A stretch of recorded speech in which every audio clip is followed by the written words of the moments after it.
You can live a life full of love and light if you just let the Spirit guide you. It's the remedy where you'll find peace, but you must let the Spirit guide you.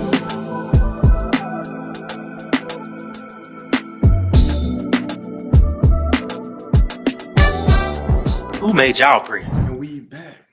And we back. And we back. What's up, world? This is Awos Fafore. What's going on, good people? This is Awos Fafore and Oséùn. Welcome back to the Who Made Y'all Priests podcast, where we talk about our spiritual journeys, our everyday life experiences, and the issues of the times from the perspective of two people who just happen to be priests. Fafore, what's going on, good brother? Man, we back, man. We back. Man, we back, man. You know, before we even started, man, I was practicing at work, trying to make sure that I remembered how we even came on. It seemed like we've been breaking forever, man. It seemed like we've been off forever, man. So right. I'm glad to be back. And it feels so good. Right. Right, man. What's been going on with you? Man, nothing, Working. Yeah, me too, man. I see you. Your new job must have paid for that new chair you got, man. That's like a gaming chair.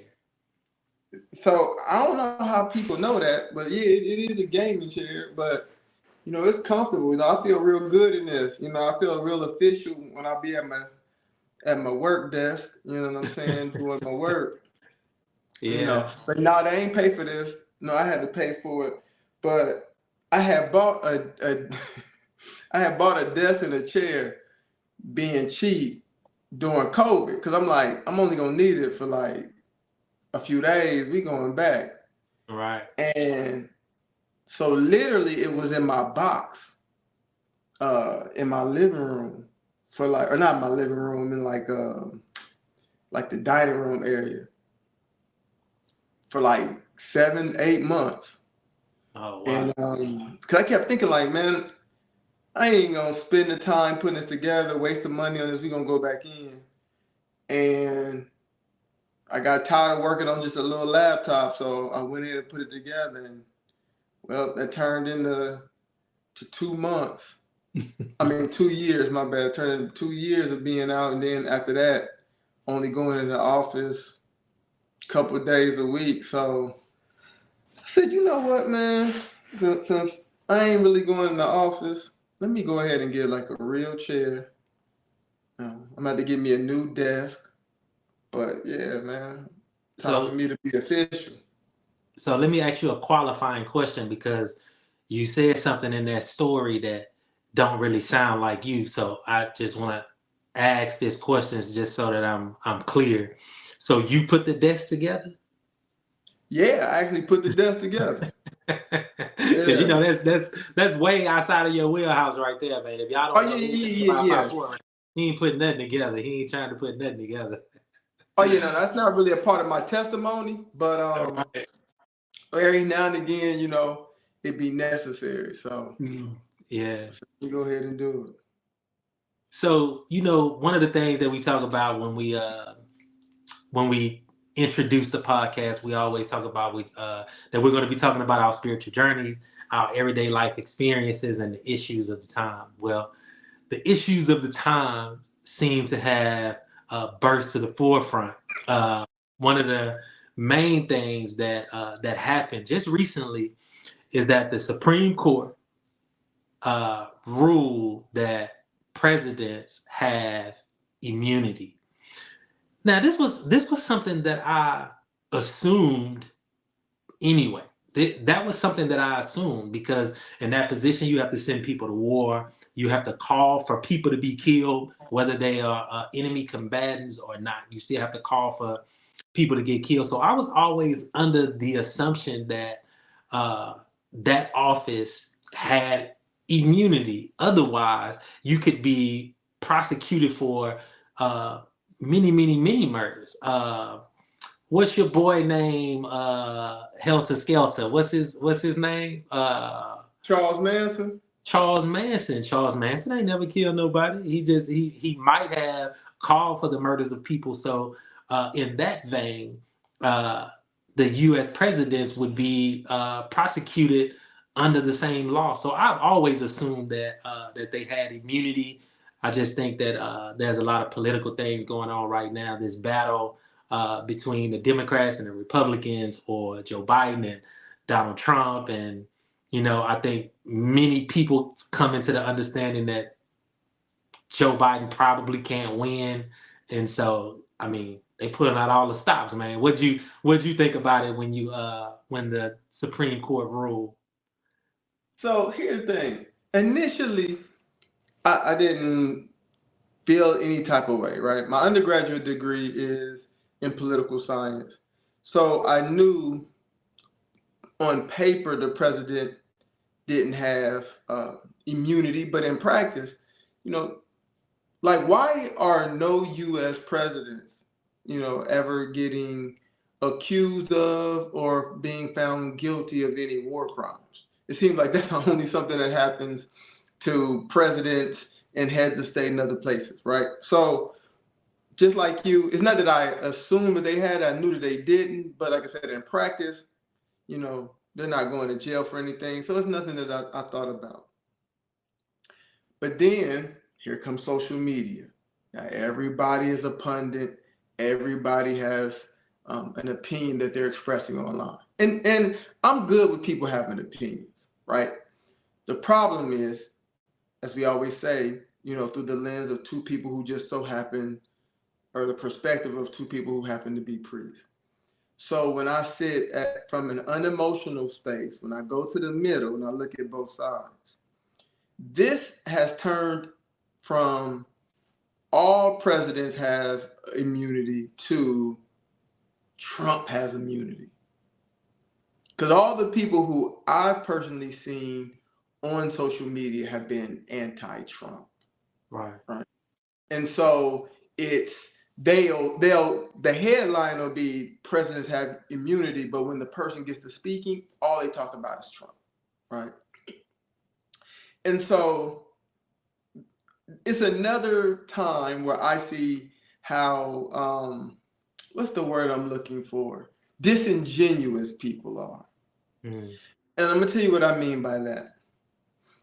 People say, I've heard it 1,000 times, the Lord works in mysterious ways, right? But when mysterious happens, nobody thinks anything of it. They don't see it as mysterious. It's, oh my God, I can't believe this is going on. I can't believe this is happening. The majority of people in the country, and probably the majority in the world, are Christian. Now, in the Bible that I read, in my King James Bible that I read through, God got so sick and tired of people that he flooded the whole planet, including the animals that ain't had nothing to do with nothing. Right. Right? The animals was not the problem. God had an issue with humans, and I'm pretty sure not all humans, and wiped everybody out, right? And then said, next time, I'm going to tear this thing down with fire. I'm going to burn this thing to a crisp, right? To me, that sounds like the Lord working in mysterious ways. So let me tell you what that means for this, right? I'm going to give you another saying that people say way too often. And this saying actually bothers me, or it used to bother me. I try not to let it bother me as much now. People would say, I am voting for X because they are the lesser of two evils. Mm.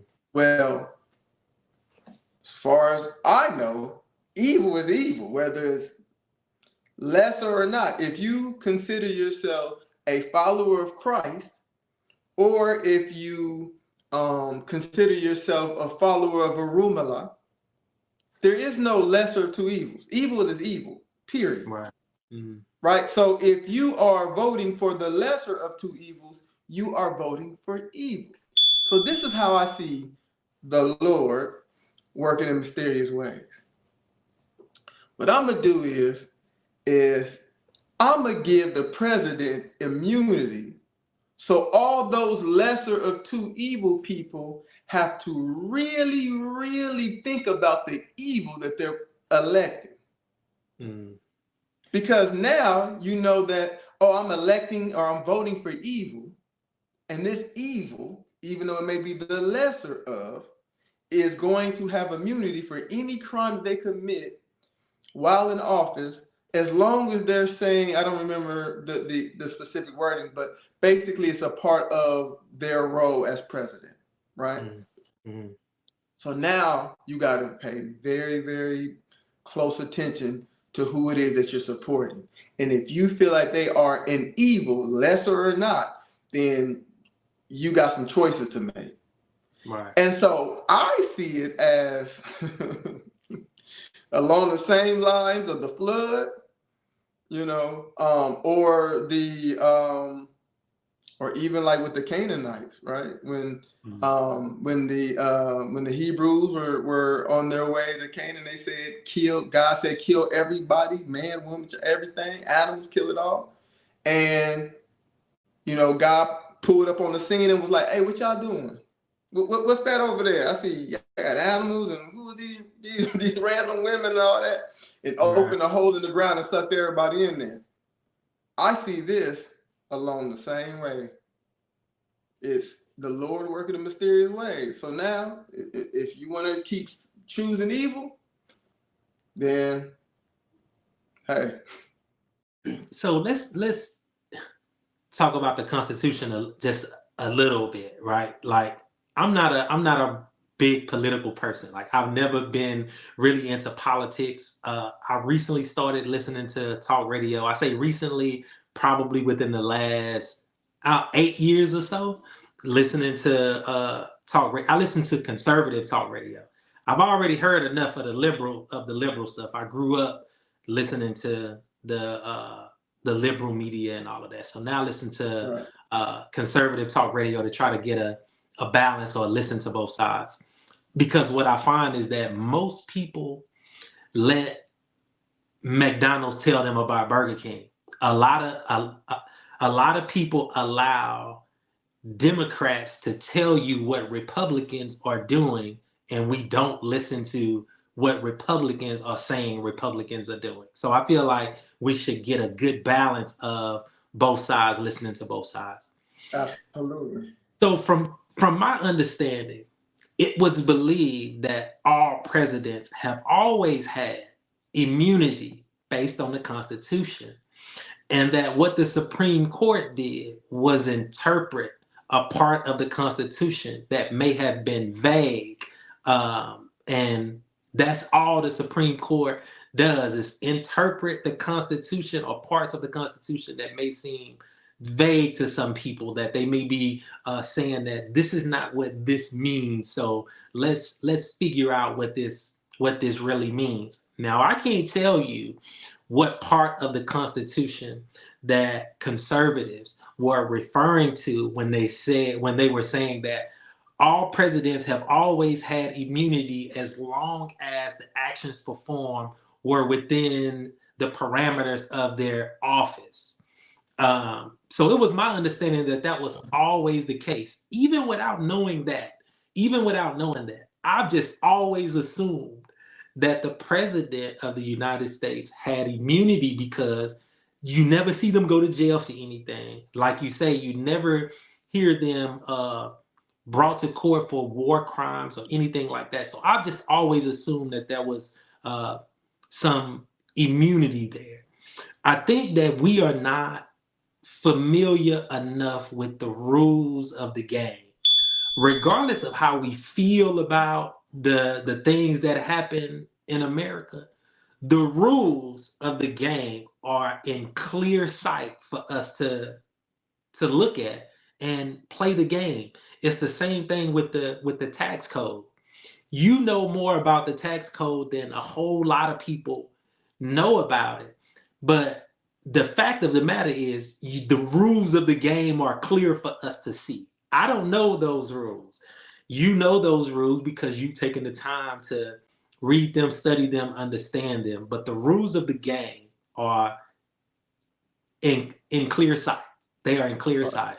So for us to come to a better understanding of what's happening in America, what can happen in America, we need to become more familiar with this thing that we call the Constitution. Now, some people will say, well, I got my pocket Constitution, this little thing that can fit in your pocket. I know the 10 Bills of Rights and however many amendments there are, but there is a library full of books that contain what we have to consider now the Constitution, because there's been so many Supreme Court rulings on portions of the United States Constitution.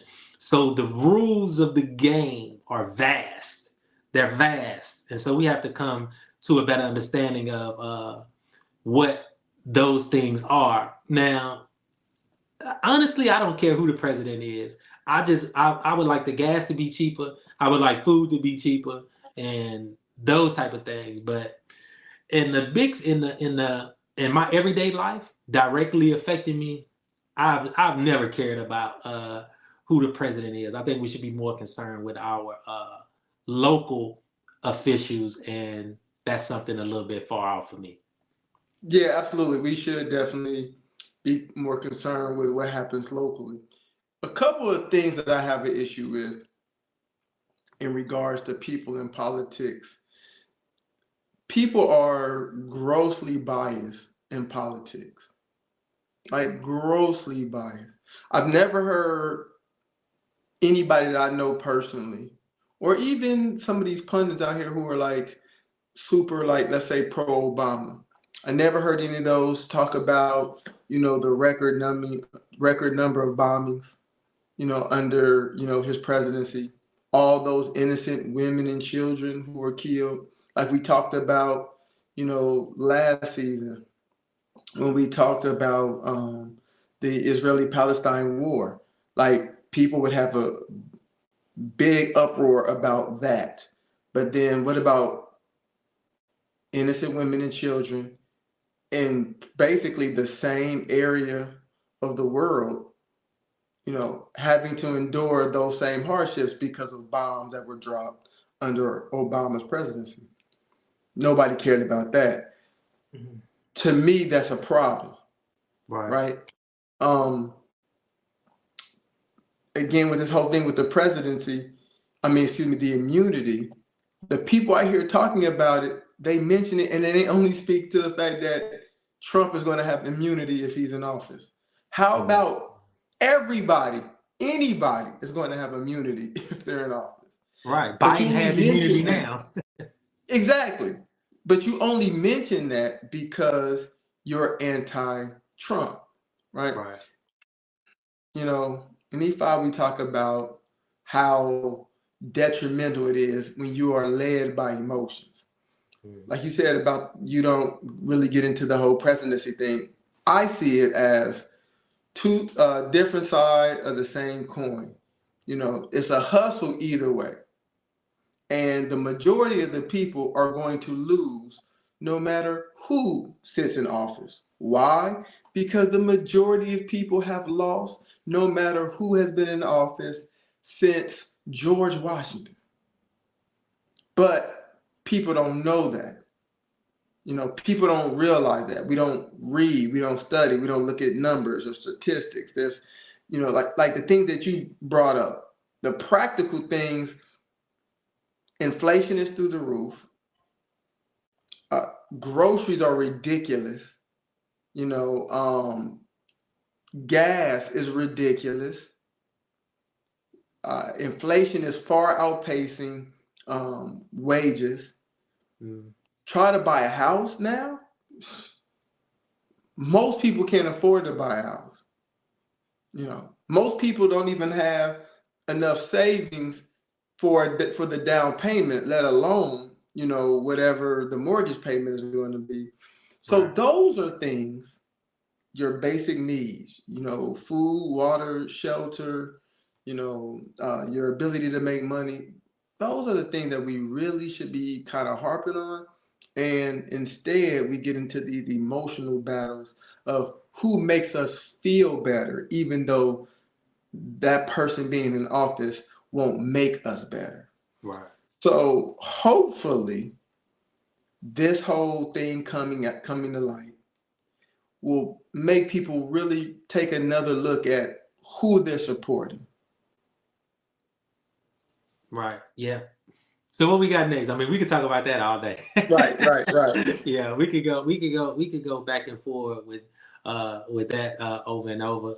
Because one of the things was everybody has a BS radar until it's some BS happening that they want to happen. And yeah, man, we can go back and forth with that all day. Right. So what else?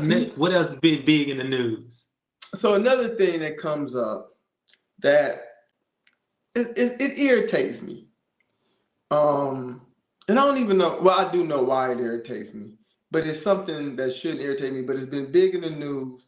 So, Caitlin Clark, who played for Iowa, was drafted by the Indiana Fever, and the hate that came down for this woman from current players, former players, and everybody who knows how to spell basketball, that ever dribbled a basketball, shot a basketball, man, she getting hated on from all sides. Are you familiar with what's going on with the whole Caitlin Clark thing?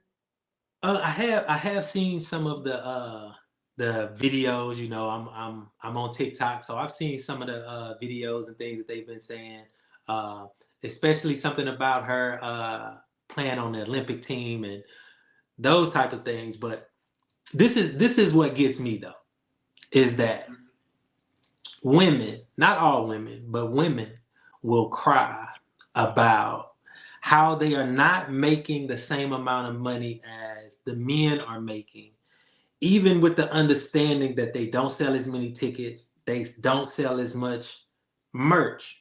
Now that you have somebody who could possibly be the face of the WNBA that people actually want to watch, people actually want to go and see, who could actually get the revenue of the WNBA higher than what it is.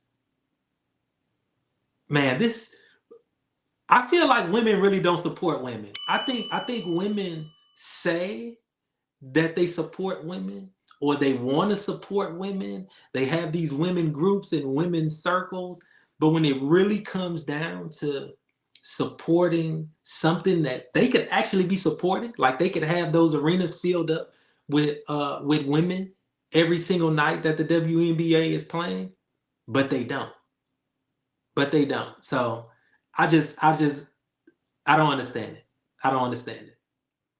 So this goes back to something you said on the last topic, where you talked about understanding the rules of the game, right?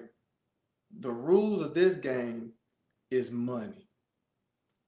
And man, I've never watched women's college basketball ever in life until the last 2 years because of the buzz generated by Caitlin Clark. Right.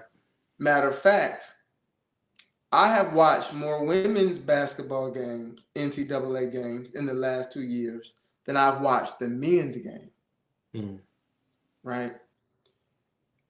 Man, she got people. One of the early games with the Indiana Fever, I can't remember who they were playing. The team in Las Vegas. I think it was the team in Las Vegas. They had to get a new stadium. They had to move stadiums because of the demand. It was a smaller venue. They had to go to a larger venue because of the demand for tickets. Right? They've never had private chartered flights to go from city to city to play their games. Caitlin Clark comes in, and now all of a sudden, that's being mentioned. Now, where the WNBA messed up is, I sure enough would have put her on the Olympic team and wouldn't care who got mad. Right. Because she would have. It's the same thing with Steph Curry.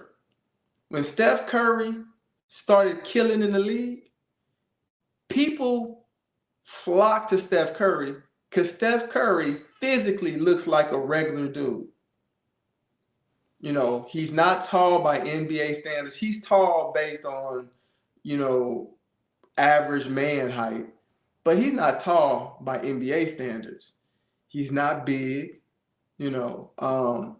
So people probably feel like yo, he's more relatable to the average person because of his size. He's not this giant, this physically imposing figure, right? And he changed the game with shooting logo threes and things of that nature, right? And so the NBA, like, you know, really pushed that. Mm-hmm. The NBA, the NFL is great at this too. The NFL will change around games. They will make moves in the middle of the season. Oh, we need to start putting this team on TV more, so to take advantage of whatever wave is going on. Right. Right? The WNBA needs to jump on that the same thing. If I am a WNBA player, I have nothing but positive things to say about Caitlin Clark, Right. at least in public. Right. You know, when Tiger Woods went to golf, and I think the Caitlin Clark thing is definitely a race thing. It's for sure is. I didn't want to say it, but it's for sure is though. It's definitely a race thing. Man, them dudes in tennis, in golf, at least publicly, a lot of them. Now there was a couple of like the top one. I think Phil Mickelson had, you know, a couple little snide remarks or whatever. But the average golfer was like, "Oh, we love Tiger." Right. Why? Because Tiger brought more visibility and more money and put more money in everybody's pockets just because he showed up. Right. Whether he won the tournament or not, because he was there, everything was heightened. Like, he put golf on a whole new level. Venus and Serena did the same thing. Mm-hmm. In the NBA, you can go back to Larry Bird and Magic Johnson coming to the NBA. They saved the NBA. Right. Right. So it's a money thing. Just get behind the money thing. So I don't understand. So I mean, I do understand. I understand people's nature. Mm-hmm. But it doesn't make sense for the greater good of not only the league, but the individual. Here's another piece, though, coming from that spiritual perspective. Who knows? Nobody knows, I'm sure, because she doesn't practice E5. Her Odu. Because I would hear people say, oh, she doesn't deserve that. This person or that person is more deserving, right? What if her Odu said that she was going to be thrust on the world stage? Mm-hmm. What if that's what she came here for? What if that's the destiny she chose? We don't question those things, though. Even those of us that practice E5, we don't question those things because we still don't use the Odu E5 as our rubric for our behavior. We still, for our way of thinking, for our way of seeing the world, we still don't use it. Nobody has asked that question that you just pondered. Nobody has asked that question. What if this is her Odu? What if she's supposed to be thrust on the world stage right now? What if she is a catalyst for something coming along bigger? What if she's here to open the way for something else? And that's exactly what it could be. But yeah, we don't use the Odu E5 the way that we should. No, not at all. And at least publicly, she's very humble. You don't see her going back and forth with anybody, saying anything to anybody, you know. And so that is what bothers me with the spiritual community.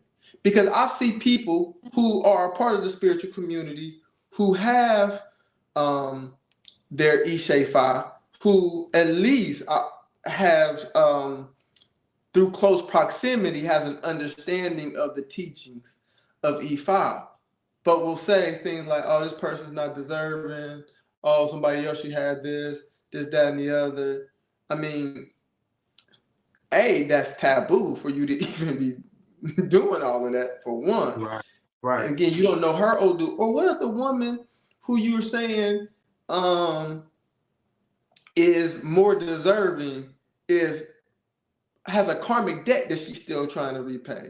What if this is a part of her Odu? What if this type of struggle is a part of what she had to come and endure and overcome? Right. You know, it goes back to our episode on keep your eyes on your own mat. And this is why we struggle in the spiritual community, because we're still religious and haven't tapped into what being spiritual truly is. And who are we to judge who is deserving of something? Like who are we to say somebody is deserving of something or worthy of something? It's obvious if they have it. I'm under the assumption that they have to have it. That they have to have it. That was something that they chose based on decisions that they made. Even if they got what they got by lying and cheating, even if they got it that way. You know, I think about the way that some people talk about America and say that these are ill-gotten gains. And I agree, they are ill-gotten gains. But many of the gains of regular individuals are ill-gotten gains. So are you to tell me, you know, if we are to break this down to an individual person, that if I bought my house because I sold crack in the neighborhood, that means that anybody can come to my house? That means that anybody can take anything from me because it's ill-gotten gains? Right. Come on, man. So it's crazy to me. And like you say, I wasn't going to say it. This Caitlin Clark thing is definitely a race thing. It's definitely a race thing. But you have to follow the money. If y'all really want to be successful as the WNBA, you really want these women to make as much money as the men are making, then the women have to support the women. The women have to support the women, and that's the bottom line of that. Well, I don't see women making as much money as the men until trans women start coming to the league, and then you have a dunk contest and all that type of stuff. Because it's coming. Joanna Man is definitely coming to a WNBA team near you. You know, trust and believe. But the last thing I'm gonna say on the Caitlin Clark thing is, hey, she can hoop though. Yeah, On the cool, you can hate all you want to, but that jumper wet. You know what I'm saying? I was watching games, and I was like, oh, she killing. Yeah, she for real too. Like, I'm talking about coming off the screen, so she ain't just setting up and being and spotting up and hitting jumpers like that. Like, she running off of screens. She coming across the court shooting from deep. Like, deep. She got a jumper. Deep, hit you with some boom boom and pull up on you. You know what I'm saying? Step back. So, yeah. She y'all called. gotta stop hating though. Yeah, she called. Yeah, man. So these are some of the issues of the time that have broken into the forefront, man. What else we got, man? What else we got in the news that's worthy of us to talk about, that everybody's heard about? Your favorite bad boy. Oh man. Sean P. Diddy Combs. Right. So for those of you who don't know, I'm sure that's not many of you. So Puffy, as he was known when I was coming up, has been in the news for many months now. He was hit with some lawsuits from, harassment, sexual assault, things of that nature. What really sent it to a next level is his long-term ex-girlfriend sued him. She filed a lawsuit, and she put a lot of stuff in the lawsuit. And I've never seen a disagreement between two people settle so quickly, let alone a multi-million-dollar lawsuit. So he settled the lawsuit, and obviously as a part of that, she had to sign an NDA. But then his homes in Miami and in California were raided. And I think his kids were in Miami, and they show his kids kind of being taken out in handcuffs and all that.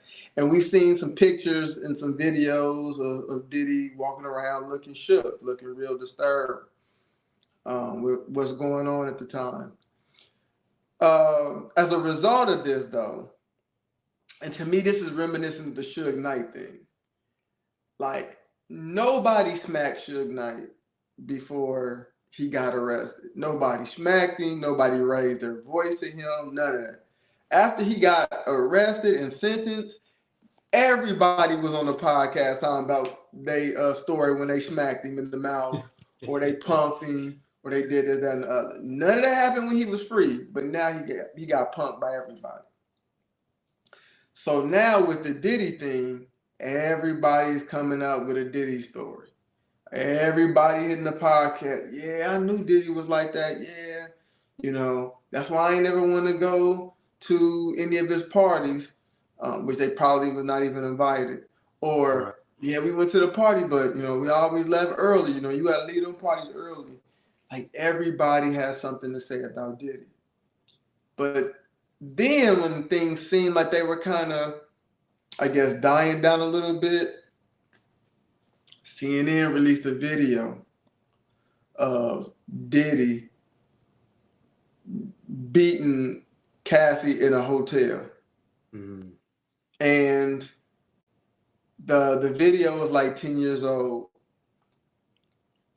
Supposedly, I think in her, in the court documents or the lawsuit she filed, Cassie talked about that incident and said that he paid, like $150,000 or something like that to get a copy of the tape or the tape. Mm-hmm. But somehow CNN got their hands on it and they released it. And once that videotape came out, then people came out in droves to either distance themselves from Diddy or to speak out against what Diddy had done. So my issue is, the thing that I have with people, if Diddy was this monster, and I don't know if he did it or not, right. But let's just say for the sake of argument, he did do half of those things. These things go back decades, and nobody said anything. Now, to me, it's a little disingenuous for you to come out with all these accounts of all these things that Diddy did. Mm-hmm. It's like, to me, I don't feel like it comes from a pure place. Right. Right. It comes from a place where it's like, oh, it's cool to pile on Diddy now. I know some information about him. I can, get a little money, get on some podcasts, get a little fame. Let me tell what I know. And I'm not saying that people shouldn't tell what they knew, but come with an understanding of why now. Right. If you were afraid of, some kind of retribution, something happening to your family, things of that nature, just tell us. Just add that as a part of the story. But to now just come out with all this information about him, oh, you always knew it. Bonds, one of his longtime security guards, Gene Deal. Gene Deal has been talking about Diddy on every blog that'll have him on for maybe 2 years, at least a year. And the stuff that he witnessed is like, he witnessed some crimes. Right. And he didn't feel it was necessary, or he didn't feel moved to tell anybody back then. But now, because it's cool, just like with the Suge Knight thing, now that it's cool to pile on Diddy, now he's piling on. What do you think about the whole Diddy thing? So I may not be as familiar with that as you are, because usually when I see, even if I'm scrolling through TikTok, if I see celebrities, I usually just scroll right past it, because it's always some nonsense when it comes to the celebrities.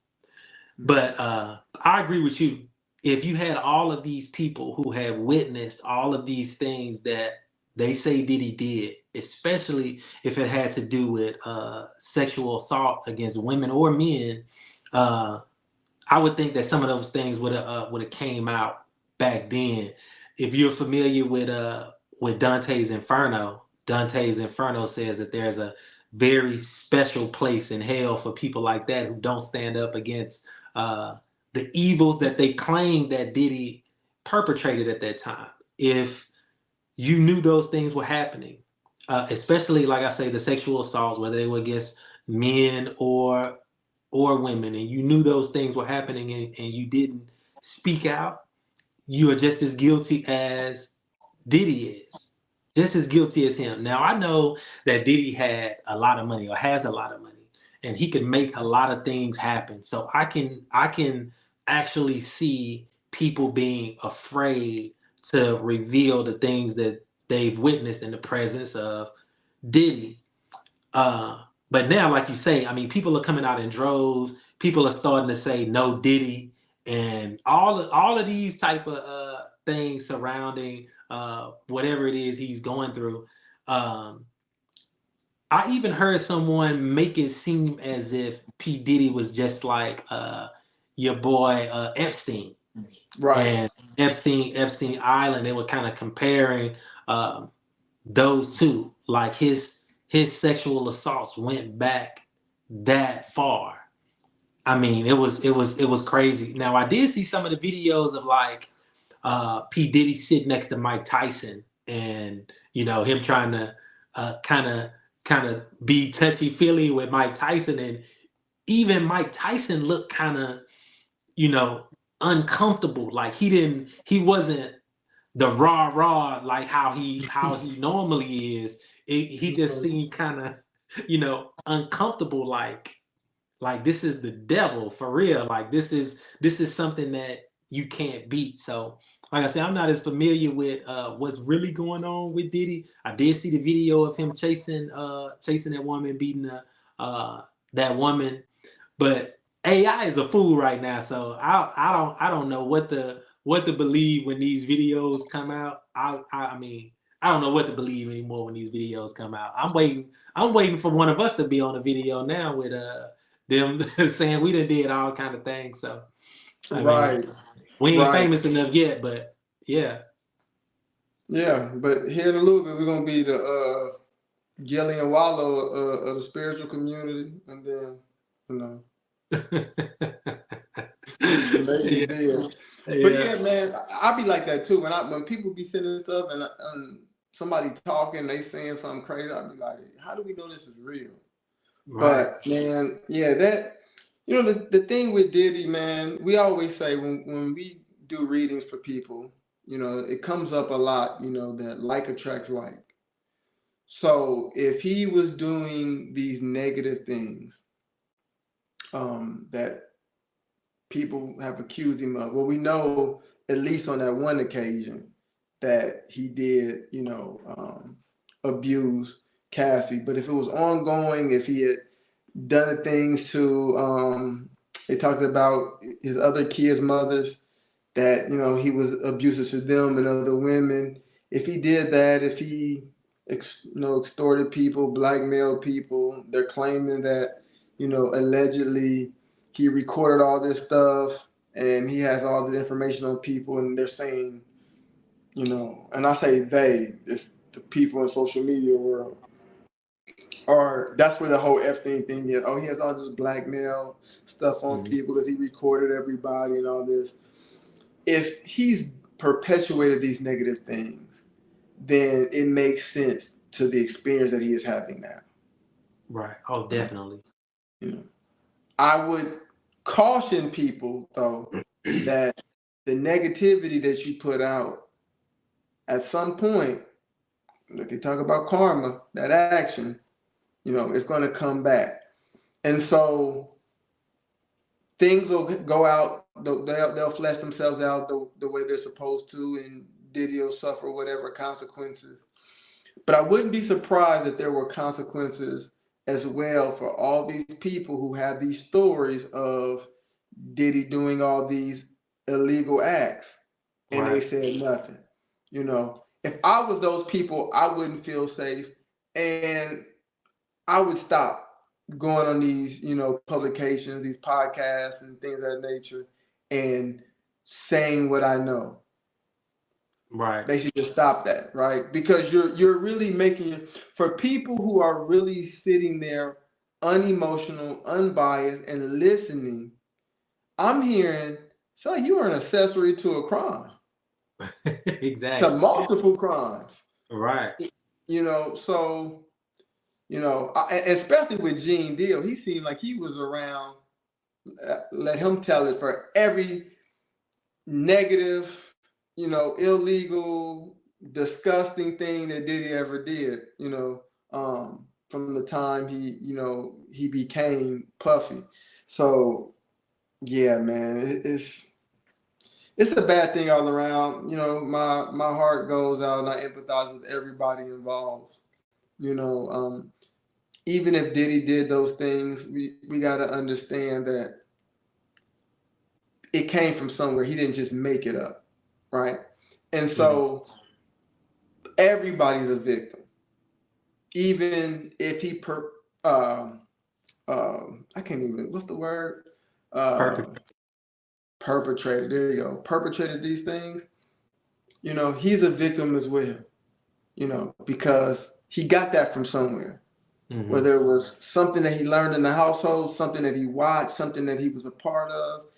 And healing is this buzzword that gets thrown around a lot, especially on social media. If we're really about the work of healing, then we got to be about the work of healing everybody, Right. For even every. those who do things that are wrong or things that they shouldn't have, or things that we consider negative. Everybody needs healing. So, If you remember, speaking of that everybody needs healing, and most people we denigrate those people who perpetrate things that we feel that we wouldn't do, or we feel that so-called normal people wouldn't do. If you remember, back in the late 60s, a guy by the name of Philip Zimbardo did the Stanford prison experiment. And basically, he came to the conclusion that evil, quote unquote, that evil is not dispositional, that it's situational.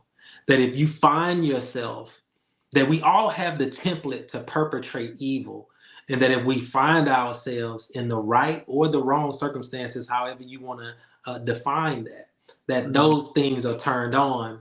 I remember when Andrea Yates was convicted for killing her children, and you had a lot of women, people saying that that was something that they would never do. We all have the template to perpetrate atrocities, evil. Um, Finding ourselves in the right or the wrong circumstances will turn those things on. And then you talked about this karma, and the Odu Ifa speaks to that to me explicitly. There's a verse. It's either in Ika Iwori or Iwori Ika, and it says, "He who throws the ashes is followed by half of them, and that an evildoer is undone by half of his misdeeds." So the ODE5 is explicit in that the things that we do follow us, whether they are good or bad, which is why when we do readings for people, we tell them to not speak negativity, not just of themselves, but even of other people, because those energies go out into the universe like attracts like, and they always come back to the source, and that source is you. So positivity is always the best policy, and as you are undone by half of your own misdeeds. absolutely. Absolutely. So, lastly, we have the Kendrick Lamar and Drake beef that has been going on. It had the hip hop community in an uproar for about 3 weeks or so, especially over a period of, several days where it just was like one diss track after the next. I think it was like 7 diss songs in total between the two. So I'm gonna tell you, I don't know why. I mean, well, I'll take that back. I do know why. But this thing bothered me. And what bothered me about it wasn't them dissing one another. It was the commentary around it, where people kept on talking about the culture. Oh, this is good for the culture. Man, culture won today, or the culture has won because it is bad. And I'm just like, yo, what culture are we talking about? And I don't think I'm a part of that culture, or at least I hope I'm not. Right. At some point, we have to get to a space where we have to stop participating in things that we've always participated in and start questioning them and questioning their utility, right? Questioning the purpose. I would hear people say, oh, we've always had, diss tracks. We've always had rap beef in hip hop. That does not mean we should continue it. Right. As we said multiple times throughout the 5 seasons, or this is what, episode 58, and we said it several times today, like attracts like. Mm-hmm. Since this rap beef has started, Drake's house was shot up. A bodyguard was shot in front of Drake's house. Rick Ross, I think last week, was in Canada doing a concert, and he played one of Kendrick Lamar's diss tracks, and then his entourage got in a fight with another group of people that were there. So I kept on saying throughout this whole thing is that this negativity is only going to breed negativity. Right. And we have people, whether they are, adults, they're our age, whether they practice Ifa or other spiritual traditions or consider themselves followers of Jesus or whatever, who was really sitting on the sidelines, championing this whole interaction, clapping, supporting it, the whole nine. Now, in all honesty, I listened to the songs, but I probably listened to all of them like once. And there were some songs that I enjoyed, that I thought were good songs, but I just wasn't intrigued by this whole rap battle. Mm-hmm. I got to see sides of people, ugly sides of people during this rap battle. What to me was cemented. I already knew this. I already felt this. But what was cemented through this rap battle is that people love an underdog. But then when the underdog becomes the top dog, they despise you because of envy and jealousy. Mm-hmm. And people kept on saying, well, Kendrick Lamar won. I'm like, how? And this isn't a diss to Kendrick Lamar. I'm like, Drake has 146 million followers on IG. Kendrick Lamar has 14. Like, the amount of money that Drake has amassed versus the amount of money that Kendrick Lamar has amassed, it doesn't compare. Like, he won how? Like, explain to me exactly where the win is. Right. But what I really see is that people see Kendrick Lamar as the underdog, and Drake represented the industry. And then people start saying all kind of nonsense. Oh, because he's an industry plant because he's Jewish. I'm tired of everybody black being a plant. I'm tired of everybody black who's successful had to sacrifice somebody, sold their soul to the devil, is a part of this Illuminati. Like the self-hate is crazy. And people don't really see it like this. Like Right. people are talking about the song They Not Like Us. Who is they and who is us? Because I see two black men. So who is not like who? Dark skin not like light skin? Like, I mean, what are we talking about? More successful people aren't like less successful people. People who are more widely renowned are not like people who are successful but less world renowned. Like, who is the they and who is the us? Right. Because what I see is two black people.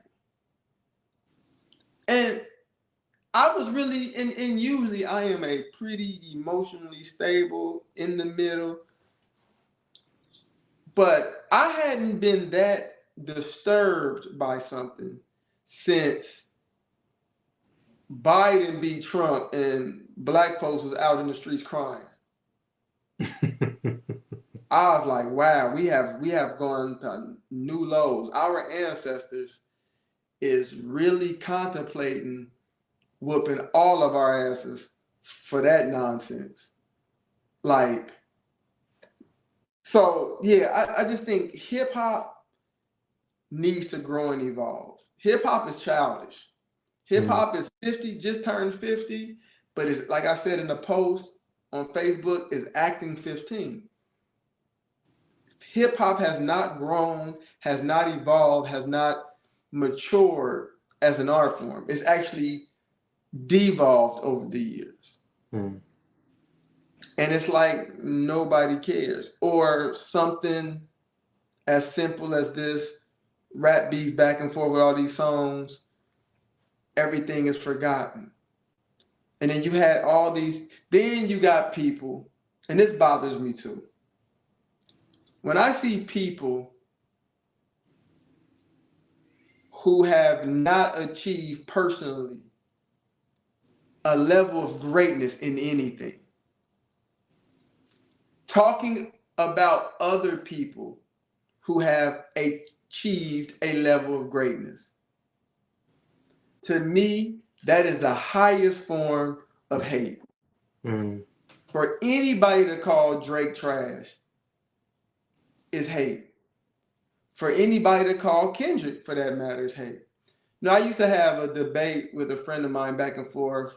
I like Jay-Z. He and Tupac are my favorite rappers, and he's a huge Nas fan. And I used to go back and forth, and I used to call Nas trash because I'm not really a fan of Nas' music. But one day, to myself, I was thinking to myself, like, this man has reached through his music a level of greatness that I have not reached in any aspect of my life. That is severely disrespectful. It's utterly disrespectful for me to say that man is trash. And he has made himself millions. He has created generational wealth through his art form. Right. And so since then, I haven't said it. I haven't said, if somebody were to ask me, do I like his music? I would be like, no, it's not my thing. But the calling somebody trash, I know unathletic people after the game. I mean, they can't even run in a straight line. And they say, man, such and such is trash. You see how he played tonight? The dude is in the NBA. The dude is in the NFL. Right. Like, come on. The disrespect. Like, to be a college athlete is almost impossible. To be a college athlete. Right. Let alone a professional athlete, to put yourself in a position where you've made millions of dollars. You put yourself in a way, in a place to create generational wealth for you and your family. And somebody who can't say they are great in any aspect says that person is trash. We got to change our narrative. We got to. We got to change our language. We got to. Right. Right. Now I know even less about this rap beef than I did about the Diddy thing. Uh, I haven't heard one song, one full song. I have been hearing on TikTok the "They Not Like Us" thing. I've been hearing that, seeing that, but just little clips. Like I haven't seen any of the heard any of the songs, seen any of the videos if they got full videos to them. So I really don't know uh, what's going on in the rap battle thing, but I do agree that hip hop has not evolved, or not what we call hip hop. It has not uh, evolved. It has been, in my estimation, a detriment to the culture, or this thing that we call culture. It's been a detriment to the culture, especially if you start to add in what we call drill music and all of these type of things. It's really been a detriment to our culture. I think now we've reached a point that is past blaming the white man for our ills. I think we are way past that now. And it makes me question a lot of the things that we ask for, like reparations. Like we ask for reparations. We'll Like, smoke that.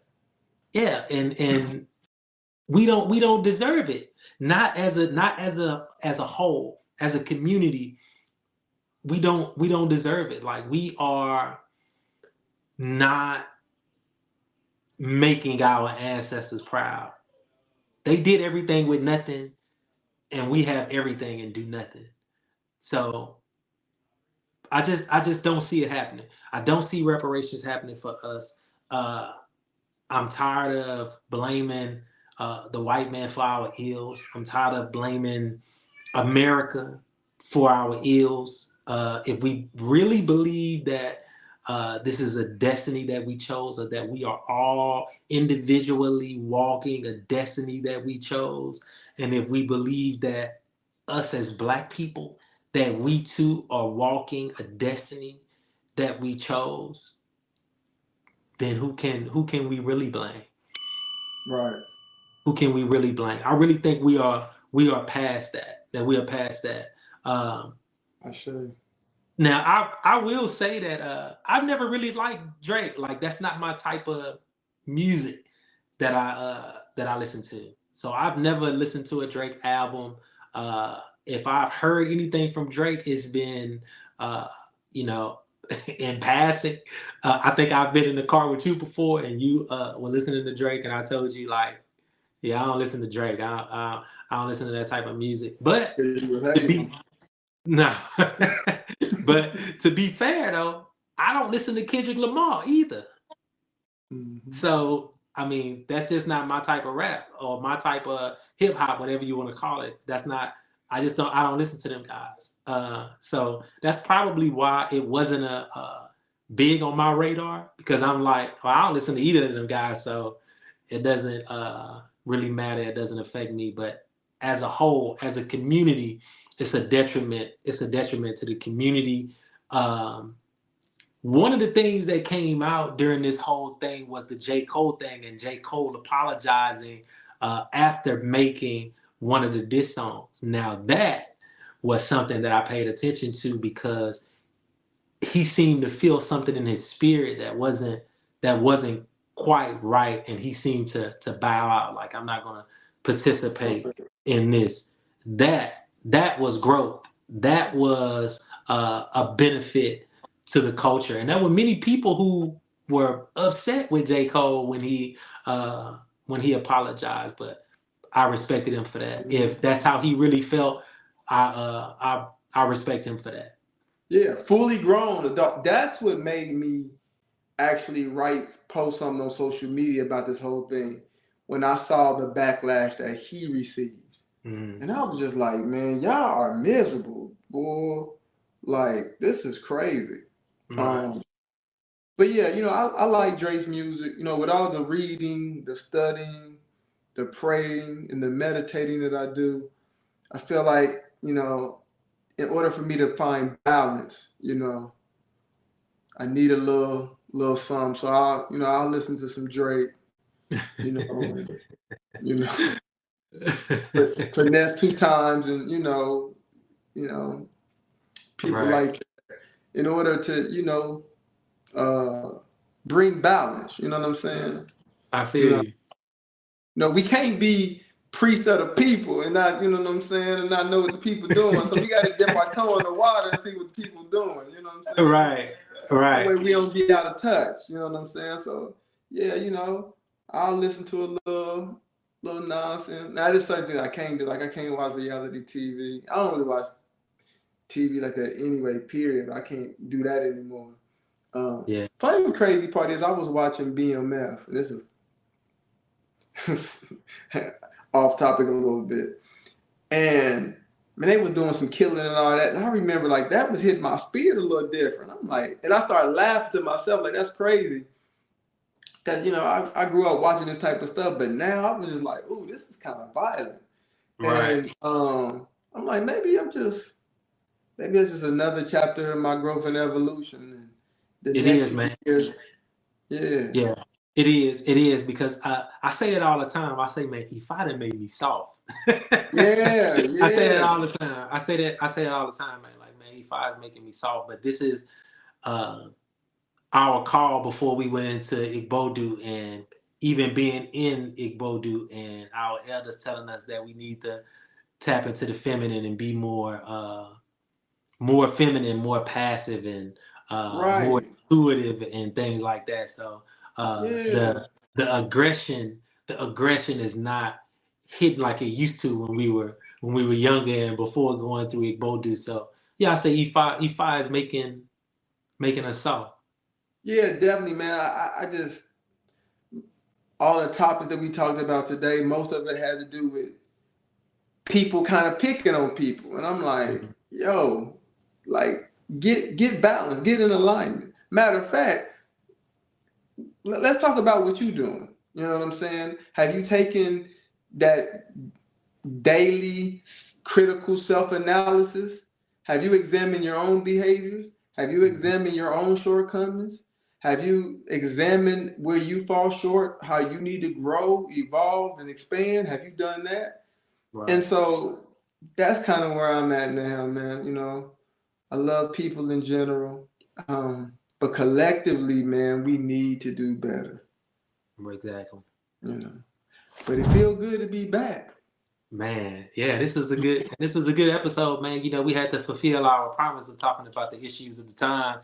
I feel like we did that less over the last few seasons. We talked a Right. lot less about the issues of the time. I remember in the beginning we were talking about the Roe v. Wade and abortion and all of those type of things. So we were really talking about the things that were happening. And the news cycle will always provide us with something to be able to come here and talk about. So we'll do that definitely more. Talk about the issues of the time from the perspective of two people who just happen to be priests, for sure. Absolutely. So, family, we thank y'all for tuning in to the Who Made Y'all Priest podcast. Whether you're spiritual, religious, or you just don't know what you believe or what to believe in, you'll always have a safe space here with us, because if somebody made us priests, you in good hands. Right. Right. There's still hope for you. Right. So until next time, we out. Peace. Peace.